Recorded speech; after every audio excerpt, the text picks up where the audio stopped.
Hello and welcome to this Thursday, August 1st, 2019 episode of the Law of Success Mastermind. Now, today's episode, I'm going to read half of the chapter from Think and Grow Rich on Applied Faith and finish up self-confidence in the Law of Success because it was a long chapter and took a little longer than anticipated. So we'll finish up with the last sentence we'll start off with the last sentence we finished off with. Oh, what glory and satisfaction would be the happy heritage of the man or woman who could pull aside the curtain of fear that hangs over the human race and shuts out the sunlight of understanding that self-confidence brings, wherever it is in evidence.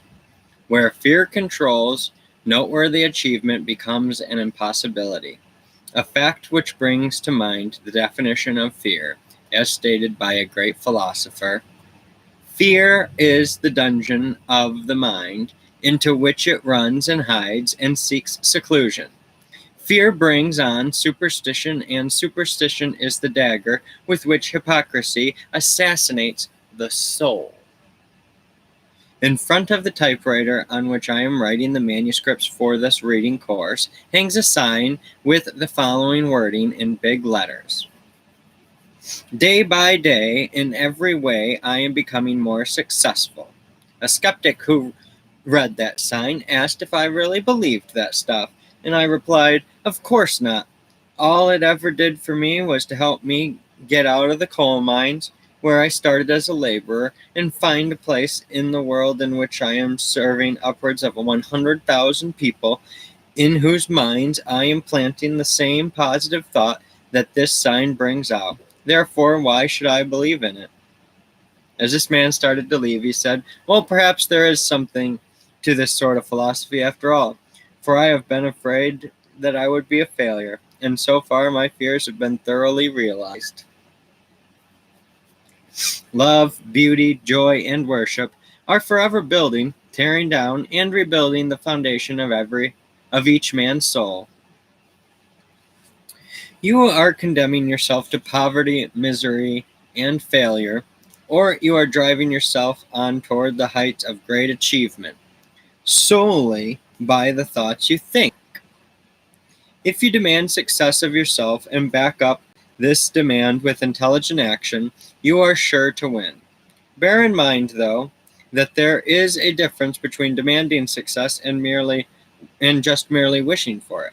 You should find out what this difference is and take advantage of it. Do you remember what the Bible says? Look it up. Somewhere in the book of Matthew, about those who have faith as a grain of mustard seed. Go at the task of developing self-confidence with at least that much faith, if not more. Never mind what they will say, because you might as well know that they will be of little aid to you in your climb up the mountainside of life toward the object of your definite purpose. You have within you all the power you need with which to get whatever you want or need in this world. And about the best way to avail yourself of this power is to believe in yourself. Know thyself, man, know thyself. This has been the advice of the philosophers all down the ages. When you really know yourself, you will know that there is nothing foolish about hanging a sign in front of you that reads like this. Day by day, in every way, I am becoming more successful. With due apologies to the Frenchman who made this motto popular. I am not afraid to place this sort of suggestion in front of my desk, and what is more to the point, I am not afraid to believe that it will influence me so that I will become a more positive and aggressive human being. More than 20 years ago, I learned my first lesson in self-confidence building. One night, I was sitting before an open fireplace listening to a conversation between some older men on the subject of capital and labor. Without invitation, I joined in the conversation and said something about employers and employees settling their differences on the Golden Rule basis. My remarks attracted the attention of one of the men, who turned to me with a look of surprise on his face and said, "Why, you are a bright boy, and if you would go out and get a schooling, you would make your mark in the world." Those remarks fell on fertile ears. Even though that was the first time anyone had ever told me that I was bright, or that I might accomplish anything worthwhile in life, the remark put me to thinking, and the more I allowed my mind to dwell upon that thought, the more certain I became that the remark had back of it a possibility. It might be truthfully stated that whatever service I am rendering the world and whatever good I accomplish should be credited to that offhand remark. Suggestions such as this are often powerful, and nonetheless so when they are deliberate and self-expressed.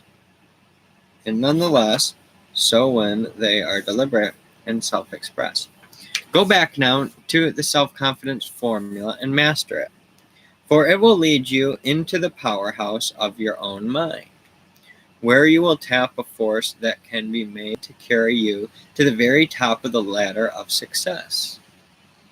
Others will believe in you only when you believe in yourself.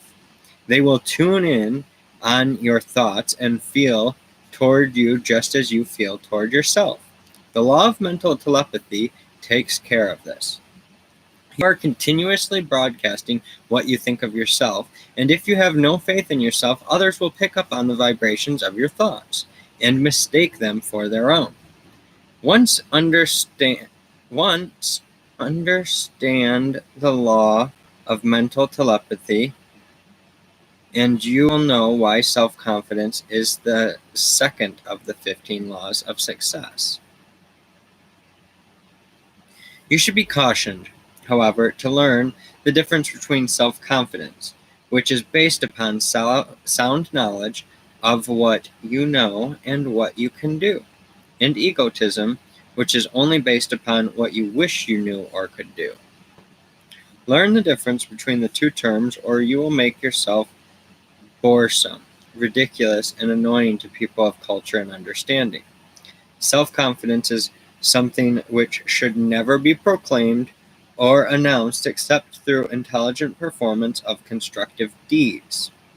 If you have self-confidence, those around you will discover this fact. Let them make the discovery. They will feel proud of their alertness in having made the discovery, and you will be free from the suspicion of egotism. Opportunity never stalks the person with a highly developed state of egotism, but brickbats and ugly remarks do. Opportunity forms affinities much more easily and quickly with self-confidence than it does with egotism. Self-praise is never a proper measure of self-reliance. Bear this in mind and let your self-confidence speak only through the tongue of constructive service rendered without fuss or flurry. Self-confidence is the product of knowledge. Know yourself. Know how much you know and how little, why you know it, and how you are going to use it. Four-flushers come to grief. Therefore, do not pretend to know more than you actually do know. There's no use of pretense, because any educated person will measure you quite accurately after hearing you speak for 3 minutes. What you really are will speak so loudly that what you claim you are will not be heard.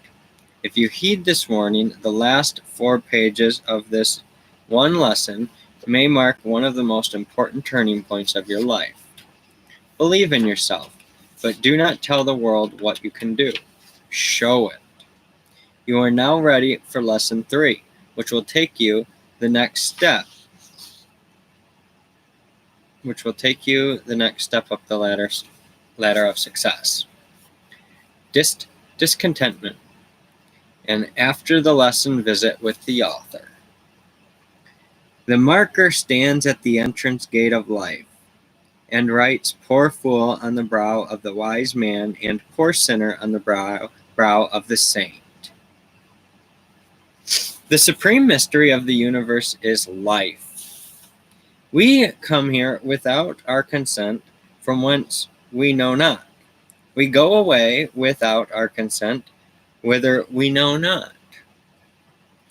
We are eternally trying to solve this great riddle of life.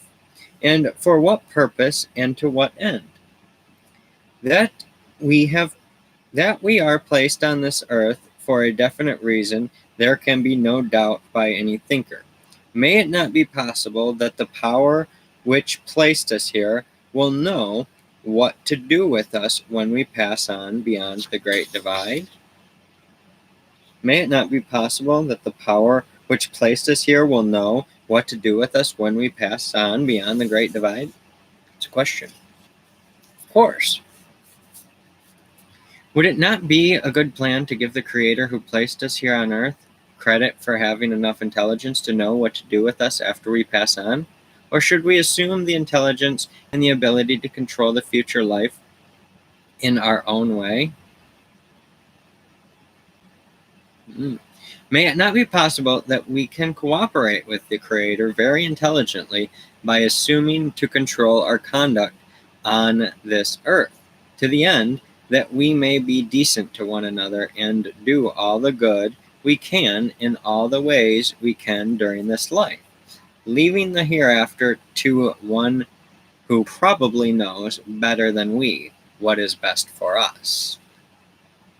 The artist has told a powerful story in the picture at the top of this passage. From birth until death, the mind is always reaching out for that which it does not possess. The little child, playing with its toys on the floor, sees another child with a different sort of toy and immediately tries to lay hands on that toy.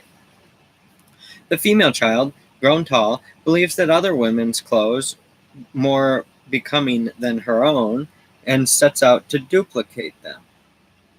The male child, grown tall, sees another man with bigger collections of railroads or banks or merchandise and says to himself, how fortunate, how fortunate. How can I separate him from his belongings?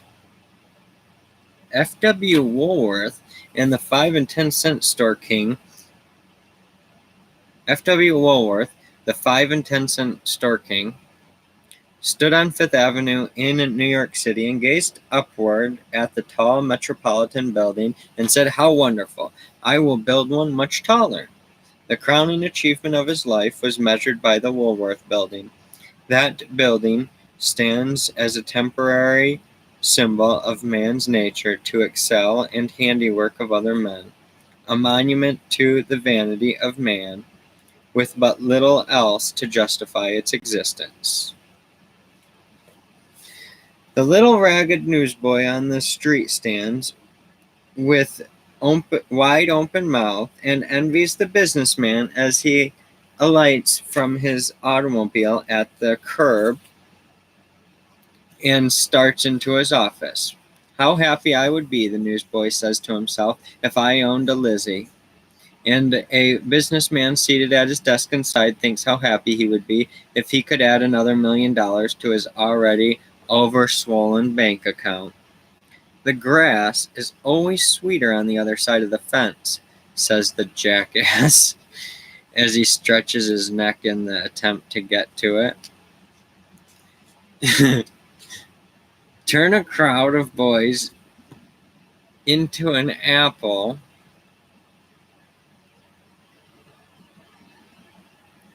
orchard, and they will pass by the nice mellow apples on the ground.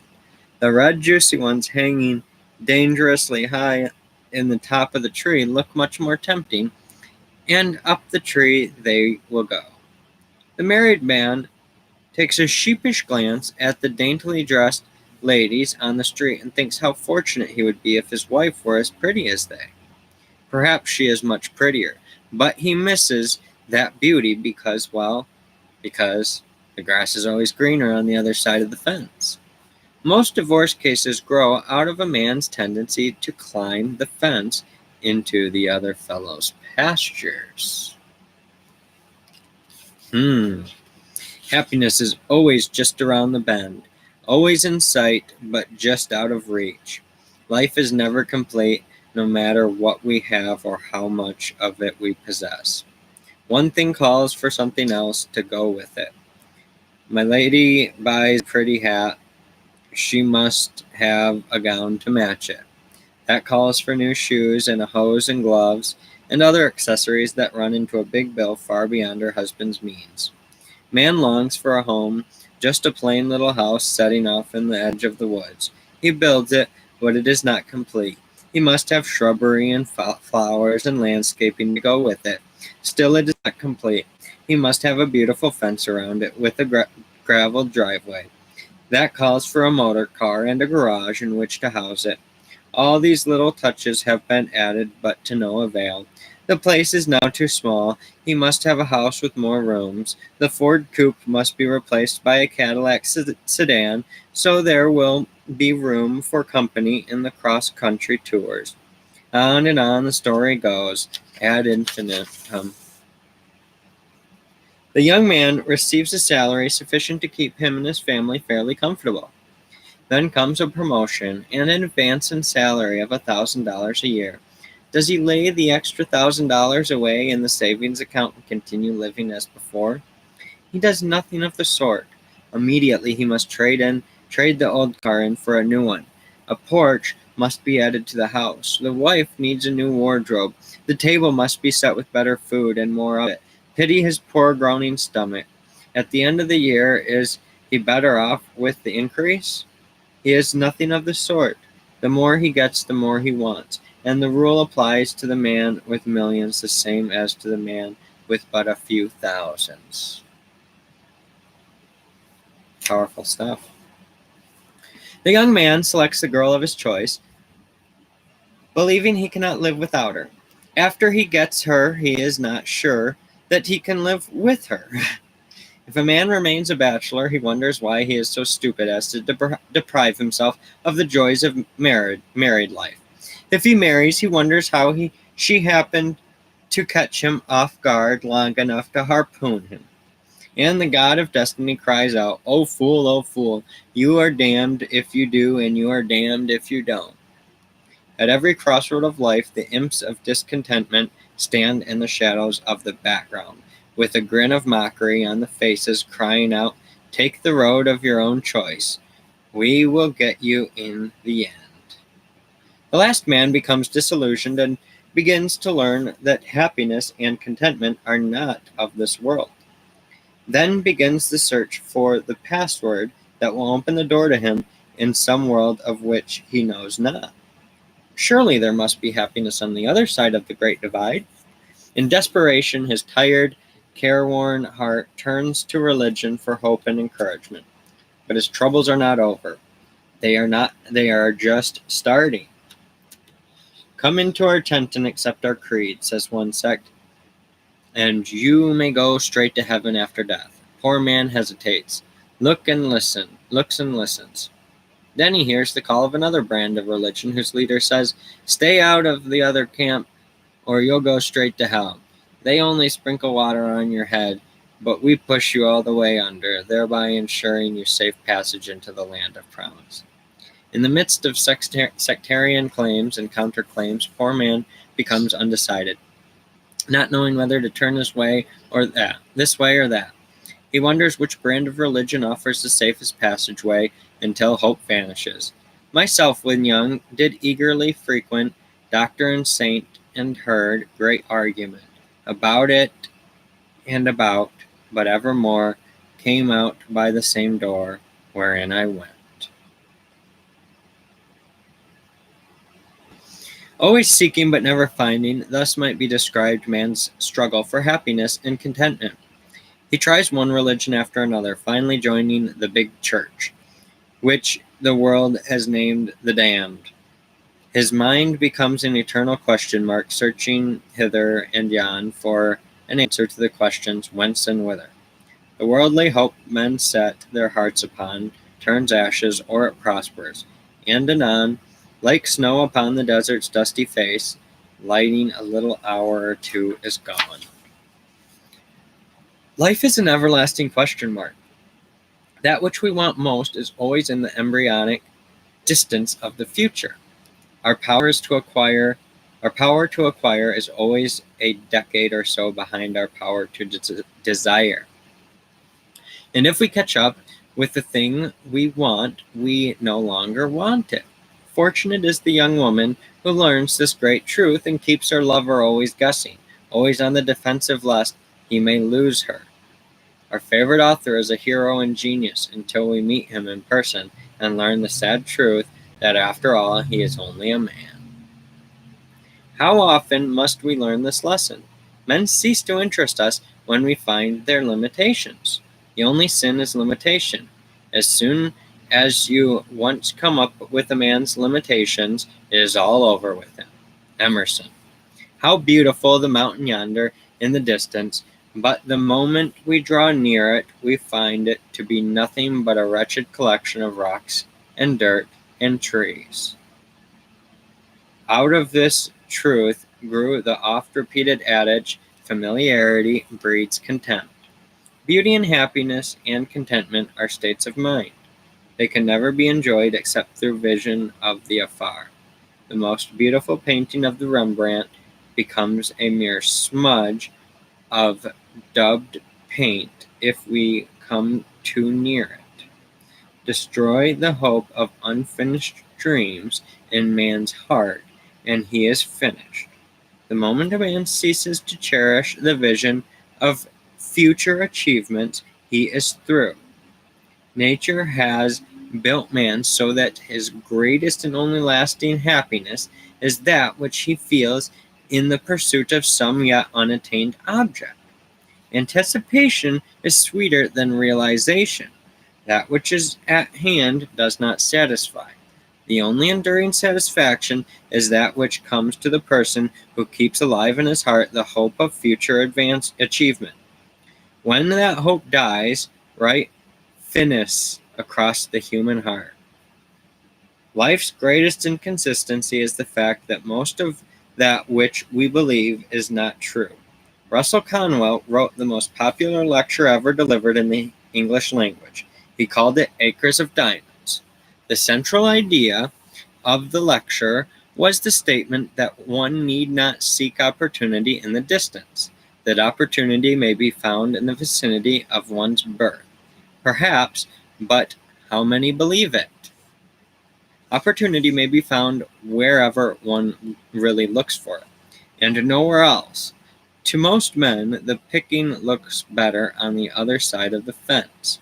How futile to urge one to try out one's luck in the little hometown when it is man's nature to look for opportunity in some other locality.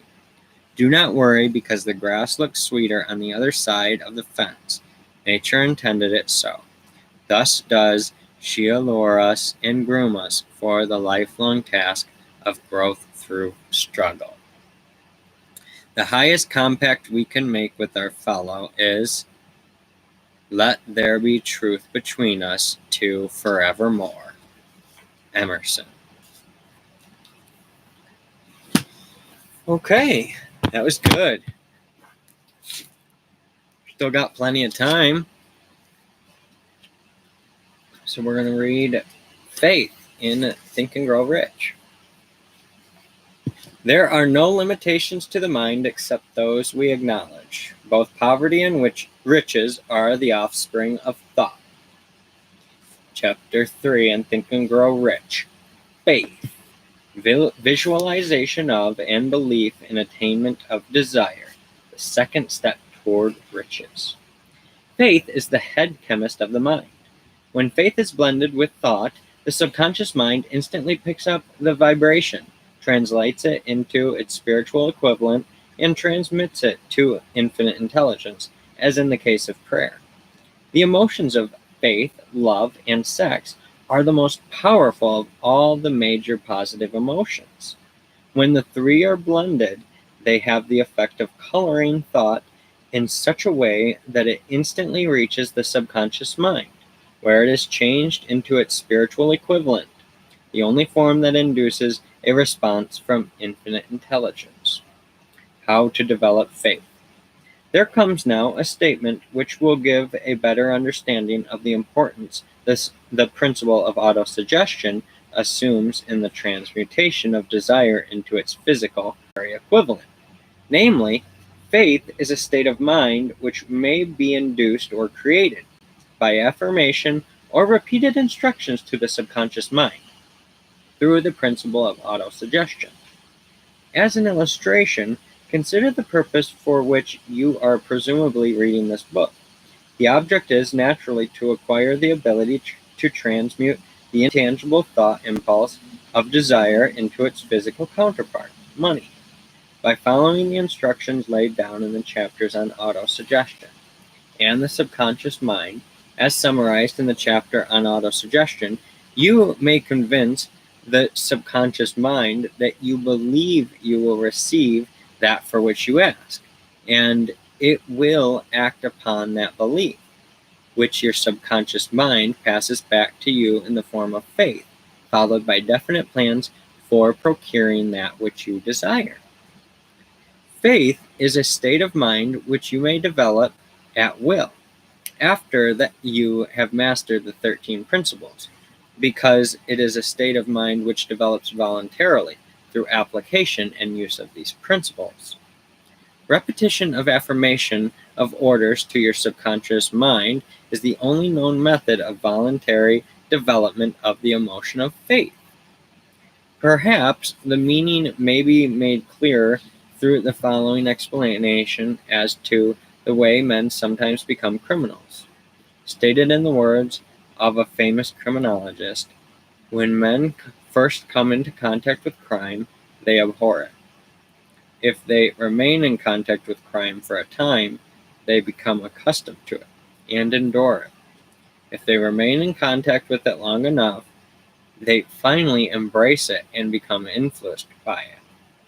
This is the equivalent of saying that any impulse of thought which is repeatedly passed on to the subconscious mind is finally accepted and acted upon by the subconscious mind, which proceeds to translate that impulse into its physical equivalent by the most practical procedure available. In connection with this, consider again the statement, all thoughts which have been emotionalized, given feeling, and mixed with faith, begin immediately to translate themselves into their physical equivalent or counterpart. The emotions or the feeling portion of thoughts are the factors which give thoughts vitality, life, and action. The emotions of faith, love, and sex, when mixed with any thought impulse, give it greater action than any of these emotions can do singly. Not only thought impulses which have been mixed with faith, but those which have been mixed with any of the positive emotions or any of the negative emotions may reach and influence the subconscious mind. No one is doomed to bad luck.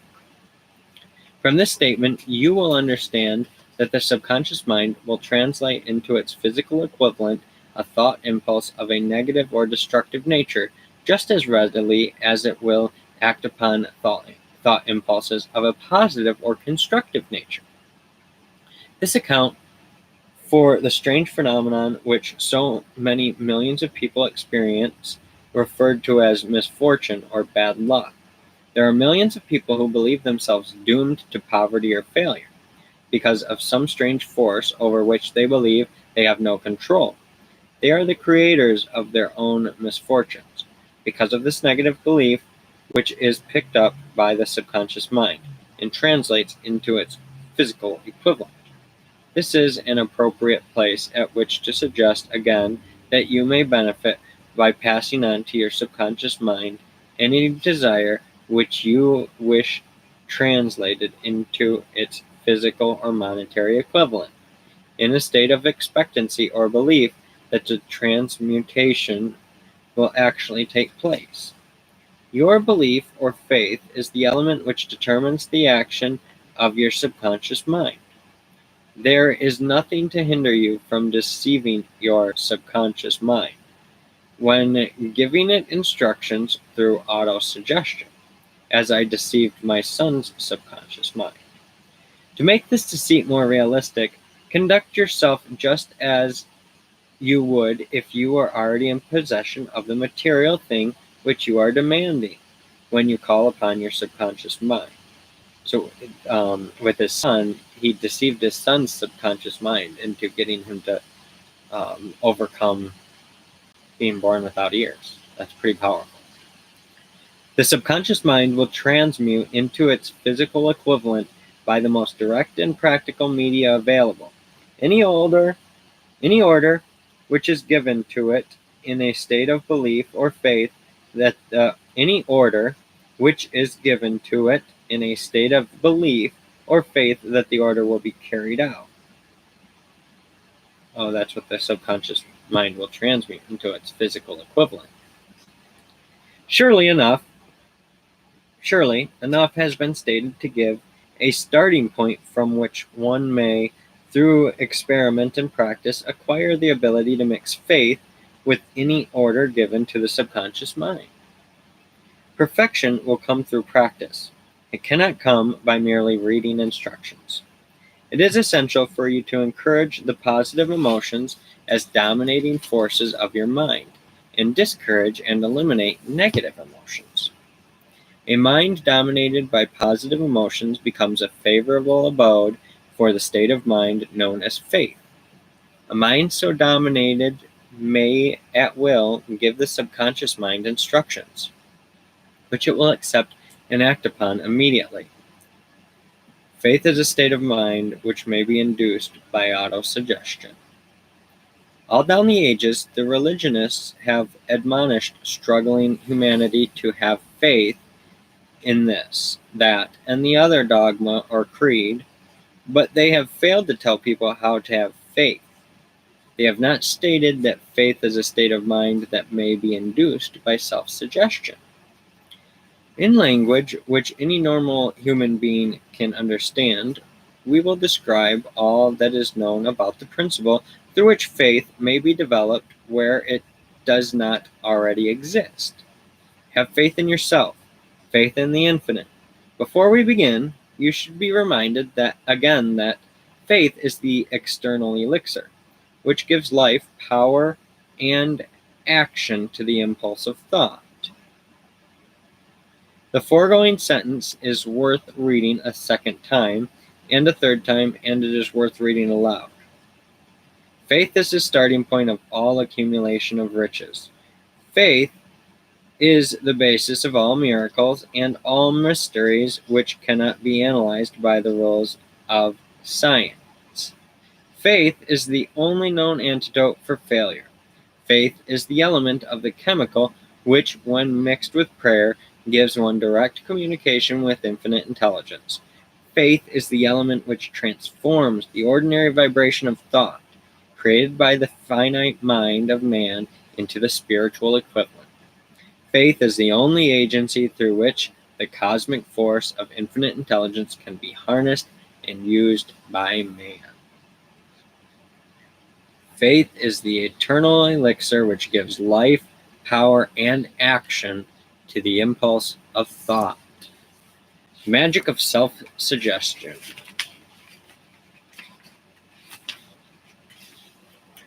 The proof is simple and easily demonstrated. It is wrapped up in the principle of autosuggestion. Let us center our attention, therefore, upon the subject of self-suggestion, and find out what it is, and what it is capable of achieving.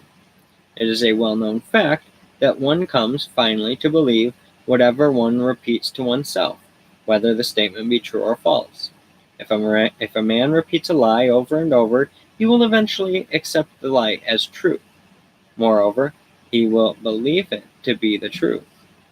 Every man is what he is because of the dominating thoughts which he permits to occupy his mind. Thoughts which a man deliberately places in his own mind and encourages with sympathy, and with which he mixes any one or more of the emotions, constitute the motivating forces which direct and control his every movement, act, and deed. Comes now a very significant statement of truth. Thoughts which are mixed with any of the feelings of emotions constitute a magnetic force, which attracts other similar or related thoughts. A thought thus magnetized with emotion may be compared to a seed which, when planted in fertile soil, germinates, grows, and multiplies itself over and over again, until that which was originally one small seed becomes countless millions of seeds of the same brand. The human mind is constantly attracting vibrations which harmonize with that which dominates the mind. Any thought, idea, plan, or purpose which one holds in one's mind attracts a host of its relatives, adds these relatives to its own force, and grows until it becomes the dominating, motivating master of the individual in whose mind it has been housed. Now let us go back to the starting point and become informed as to how the original seed of an idea, plan, or purpose may be planted in the mind. The information is easily conveyed. Any idea, plan, or purpose may be placed in the mind through repetition of thought. This is why you are asked to write out a statement of your major purpose or definite chief aim, commit it to memory, and repeat it in audible words day after day until these vibrations of sound have reached your subconscious mind. Resolve to throw off the influences of any unfortunate environment and to build your own life to order. Taking inventory of mental assets and liabilities, you may discover that your greatest weakness is a lack of self-confidence. This handicap can be surmounted and timidity translated into courage through the aid of the principle of autosuggestion. The application of this principle may be made through a simple arrangement of positive thought impulses stated in writing, memorized, and repeated until they become a part of the working equipment of the subconscious faculty of your mind. Okay, this is the self-confidence formula.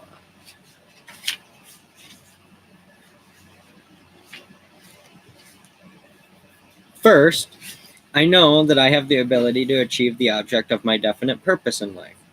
Therefore, I demand of myself persistent, continuous action toward its attainment, and I here and now promise to render such action. Second, I realize the dominating thoughts of my mind will eventually reproduce themselves in outward physical action and gradually transform themselves into physical reality. Therefore, I will concentrate my thoughts for 30 minutes daily upon the task of thinking of the person I intend to become, thereby creating in my mind a clear mental picture. Third, I know through the principle of autosuggestion any desire that I persistently hold in my mind will eventually seek expression through some practical means of attaining the object back of it. Therefore, I will devote 10 minutes daily to demanding of myself the development of self-confidence. Fourth, I have clearly written down a description of my definite chief aim in life, and I will never stop trying until I shall have developed sufficient self-confidence for its attainment. Fifth, I fully realize that no wealth or position can long endure unless built upon truth and justice. Therefore, I will engage in no transaction which does not benefit all whom it affects. I will succeed by attracting to myself the forces I wish to use and the cooperation of other people. I will induce others to serve me because of my willingness to serve others. I will eliminate hatred, envy, jealousy, selfishness, and cynicism by developing love for all humanity, because I know that a negative attitude toward others can never bring me success. I will cause others to believe in me, because I will believe in them and in myself. I will sign my name to this formula, commit it to memory, and repeat it aloud once a day, with full faith that it will gradually influence my thoughts and actions so that I will become a self-reliant and successful person. Back of this formula is a law of nature which no man has yet been able to explain. The name of which one calls this law is of little importance. The important fact about it is it works for the glory and success of mankind, if it is used constructively. On the other hand, if used destructively, it will destroy just as readily. In this statement may be found a very significant truth, namely, that those who go down in defeat and end their lives in poverty, misery, and distress do so because of negative application of the principle of autosuggestion. The cause may be found in the fact that all impulses of thought have a tendency to clothe themselves in their physical equivalent. The disaster of negative thinking. The subconscious mind makes no distinction between constructive and destructive thought impulses. It works with the material we feed it, through our thought impulses. The subconscious mind will translate into reality a thought driven by fear just as readily as it will translate into reality a thought driven by courage or faith. Just as electricity will turn the wheels of industry and render useful service if used constructively, or snuff out life if wrongly used, so will the law of autosuggestion lead you to peace and prosperity, or down into a valley of misery, failure, and death, according to your degree of understanding and application of it. If you fill your mind with fear, doubt, and unbelief in your ability to connect with and use the forces of infinite intelligence, a law of autosuggestion will take the spirit of unbelief and use it as a pattern by which your subconscious mind will translate it into its physical equivalent. Like the wind which carries one ship east and another west, the law of autosuggestion will lift you up or pull you down, according to the way you set your sails of thought. The law of autosuggestion, through which any person may rise to altitudes of achievement which stagger the imagination, is well described in the following verse. If you think you are beaten, you are. If you think you dare not, you don't. If you like to win, but you think you can't, it is almost certain you won't. If you think you'll lose, you're lost. For out in the world we find success begins with the fellow's will. It's all in the state of mind. If you think you are outclassed, you are. You've got to think high to rise. You've got to be sure of yourself before you can ever win a prize. Life's battles don't always go to the stronger or faster man, but soon or late the man who wins is the man who thinks he can. Observe the words which have been emphasized, and you will catch the deep meaning which the poet had in mind. Who thinks he can? What genius lies asleep in your brain? Somewhere in your makeup there lies sleeping the seed of achievement, which if aroused and put into action would carry you to heights such as you may never have hoped to attain. Just as a master musician may cause the most beautiful strains of music to pour forth from the strings of a violin, so may you arouse the genius which lies asleep in your brain and cause it to drive you upward to whatever goal you may wish to achieve. Abraham Lincoln was a failure at everything he tried until he was well past the age of 40.